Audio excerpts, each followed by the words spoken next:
నెల్లూరు జిల్లాలోని రామకోటయ్య నగర్ సెంటర్లో సాయంకాలం 5:30 గంటలకు ఒక వ్యక్తి హత్య చేయబడినాడు. అతని పేరు శేఖర్ రీతిరాజు. ఒక అతను 23 సంవత్సరాలు. అతన్ని కొందరు గుండగులు అతన్ని హత్య చేసి రోడ్డు మీద పడేసి వెళ్ళిపోయినారు. ఆ హత్య తెలిసిన వెంటనే ఆ లోకల్ ఇన్స్పెక్టర్ గారు, డిఎస్పీ గారు, ప్రైమ్ డిఎస్పీ గారు అందరూ కూడా నెల్లూరు జిల్లా ఇన్ఛార్జ్ ఎస్పర్ గరుడు స్మిత్ సార్ ఐపీఎస్ గారి ఆదేశాల మేరకు, అలాగే ఎస్పీ గారు ఆదేశాల మేరకు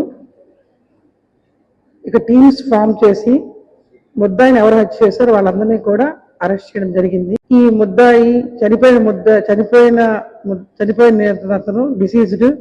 అలాగే ముద్దాయిలకు గతంలో పాత కక్షలు ఉన్న నేపథ్యంలో ఇది ఒక రిటాలియేషన్ గా ఇతన్ని చంపడం జరిగిందండి. అంటే నెల్లూరు జిల్లాలో ఇంతకుముందు చంద్రశేఖర్ చందు అనే అతనికి, అలాగే దేవానంద్ అనే వ్యక్తి, వాళ్ళ గ్యాంగ్ ఒక నంబర్స్ ఉన్నారు, వాళ్ళ ఫ్రెండ్స్, వాళ్ళ మధ్యన పాత కక్షలు ఉన్నాయి. పాత కక్షలు అంటే 2023 సంవత్సరంలో కూడా వీరిపైన ఒక కేసు ఎర్రపాలెం పోలీస్ స్టేషన్లోనే కేసు కట్టడం జరిగింది.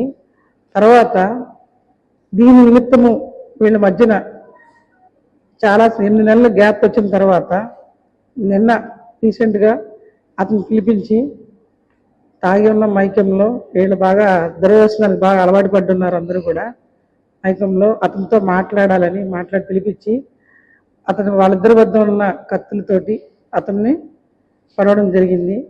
ఇది పొడిచిన తర్వాత నిందితులు ఎవరైతే ఉన్నారో 4 నిందితులు ప్లస్ ఇంకొక అతను 5 నిందితులు ఉన్నారు. అతను షేక్ రెహమాన్, చంద్రగిరి శ్రీనివాసులు అలియాస్ వాసు, షేక్ అస్మిత్, ఈ ముద్దాయిలందరూ కూడా అక్కడి నుంచి పరారయ్యారు. ఇప్పుడు మేము పట్టిన 10 టీముల్లో కూడా అందరూ కూడా క్షుణ్ణంగా వాళ్ళని పట్టుకుని వాళ్ళని అంతా తీసుకురావడం జరిగింది. సో వీళ్ళందరినీ కూడా మీ ముందు ఇందాక చూపించాము. సో వీళ్ళందరూ ఇలాగా రౌడీయిజం చేసి ఫ్రెండ్స్ అయినా సరే ఇలా తాగి ఇట్లాంటి చేసే వాళ్ళందరికీ కూడా కఠినమైన చర్యలు తీసుకోబడతాయి.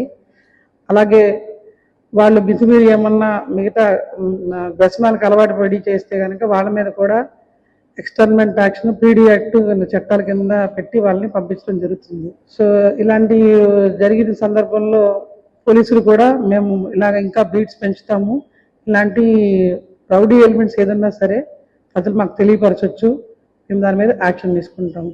Thank you.